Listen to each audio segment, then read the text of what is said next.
Hello বন্ধুরা, আমরা এখন আজকে সাইদ আলী সুপার মার্কেট থেকে আমাদের ব্যবসায়ীরা আজকে মাওয়াঘাটে এসেছি। প্রাকৃতিক ইলিশ মাছ তো অবশ্যই খাবো, ঠিক আছে। আমরা একটু ওই যে মাওয়াঘাটে আসলে বর্ষাকালে কিরকম দৃশ্য, তারপর শুষ্ক মৌসুমে কিরকম দৃশ্য, এগুলো একটু দেখতে আসলাম।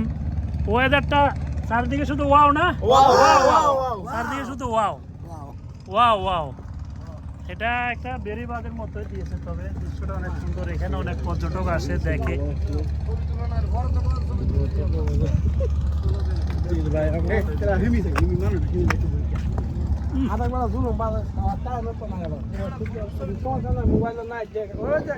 শুরু হয়েছে আমাদের উনিশের বাপ, যেখানে ক্যামেরা সেখানে উনি প্রস্তুত, ঠিক আছে।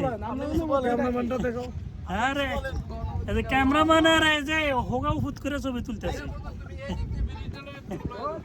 ভিডিও আর ওই যে ক্যামেরা কেমনে ছবি তুলবার ডিরেকশনটা আসলে এই যে হ্যাঁ।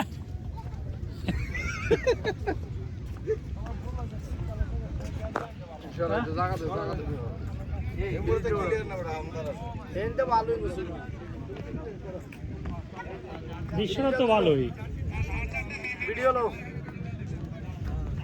আচ্ছা, আপনার কেমন লাগতেছে? আপনার এখানে আসার পরে আপনার অনুভূতিটা জানতে চাইতেছি। অনুভূতিটা তো আসলে খুবই ভালো লাগতেছে। এটা আসলে একটা ভালো লাগার মতো জায়গা। যারা আসেন নাই সবাই আসবেন, এসে দেখে যাবেন। অনেক সুন্দর এবং ঘোরার জন্য একটা খুব সুন্দর ভালো প্লেস। আচ্ছা, ধন্যবাদ। আচ্ছা, এখন সালদা, তোমার এই মানে মতামতটা জানতে চাই। এখানে আসার পর অনেকদিন পর তুমি বের হলা, তোমার ব্যবসায়িক ব্যস্ততার শেষে তোমার কেমন কি লাগলো? ওয়াও, আর ফেস্টে চলে যাচ্ছে, অনেকটা ভালো লাগতেছে, মানে খুবই ভালো লাগছে। আসলে ব্যস্ততার ভিতরে থাকতে থাকতে এরকম একটু ফাঁকা ফিল্ডে আসলে অবশ্যই ভালো লাগে। যাক, thank you লাগতেছে। আচ্ছা, এখন আমরা মতামত নিব। জয়নাল, ইয়াসিন বলো, তুমি যে অনেকদিন পর তোমার ব্যবসায়িক ব্যস্ততার শেষে মাওয়া আসলা পদ্মা পারে, তোমার কাছে কেমন লাগতেছে? আজকে ফিলিংসটা জানাও। ঢাকা শহরে এই ব্যস্ততা শহর থেকে বাড়িতে পারছে অনেকদিন পরে, আলহামদুলিল্লাহ ভালো লাগতেছে। খোলা আকাশের নিচে একটু আইলাম ঘুরতে, আলহামদুলিল্লাহ। এ আমাদের বাগনা, খুব প্রাণ প্রিয় বাগনা, সবসময় আমাদের সাথে, আমরা যেদিকে যাই সে আমাদের সাথে জয়েন হয়। সেও জব করলেও কিন্তু আমাদের সাথে যথেষ্ট সময় বের করেছে। বাগিনা, তোমার অনুভূতি জানা, তুমি যে পদ্মা ভারে আসলে, এর আগে তো অনেকবার এসছো, এই সময়টা তোমার অনুভূতি? এর আগে যতবার আইছি ওটা হলাম একলা একলা আইছি, মানে কাজের ক্ষেত্রে আইছি। আজকে আইছি ঘোরার ক্ষেত্রে। আমার কাছে পরিবেশটা অনেক খুব ভালো লাগতেছে, সুন্দর লাগতেছে। আর আমরা যে শহরে যে ব্যস্ততার সময় কাটাই, ব্যস্ততার সময়ের মাঝামাঝি একটু আমাদের মনটারে খুশি করার জন্য কিংবা রিল্যাক্স করার জন্য একটু ঘোরা দরকার। Thank you, thank you. এটা আসলে আমাদের সবার জীবনে নিজের জন্য কিছু সময় রাখতে হয়, নিজের সময় কিছু আলাদা করতে হয়।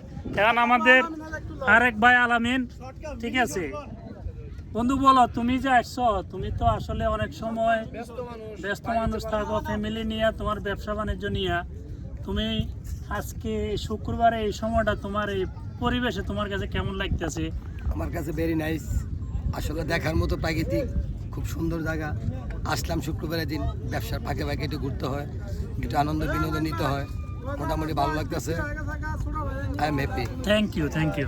আচ্ছা, এখন কি তোমরা সবাই কি এই যে বাদাম নিয়ে ব্যস্ত আছো নাকি? 10 টাকার বাদাম, 10 টাকার বাদাম। এটা বাদাম 10 টাকাও হইতে পারে, কিন্তু এটার অনুভূতি, এটার 10 টাকার বাদাম দিয়ে কিন্তু মানুষের প্রেমের শুরু হয়, ঠিক আছে। আমরা কিন্তু যদিও এখানে প্রেম করতে আসি নাই, প্রেম তো এখনো হইলো না জীবনে।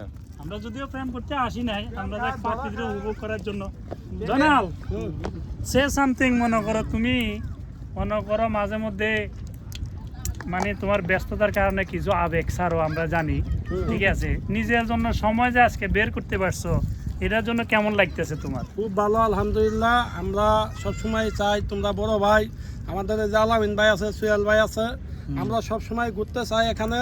আমরা প্রয়োজনে প্রতি সপ্তাহে ঘুরবো, বিভিন্ন কিছু দেখবো। আলহামদুলিল্লাহ, আমরা আরো ঘোরার জায়গা আছে। আমরা কিন্তু ওই যে কাপ্তাই লেকের এই ট্যুরটা কিন্তু আমরা ঈদের পরে দিব ইনশাল্লাহ। মানে এটা হলো আজকে আমাদের জটিকা ট্যুর, আমরা মানে এটা সেই শর্ট ট্যুর। আমরা ইনশাল্লাহ কোরবানির পরে আমরা ইনশাল্লাহ এই যে মিনি মালদ্বীপ খেতো আমাদের কাপ্তাই লেক, ওইখানে আমরা ইনশাল্লাহ ঘুরতে যাব।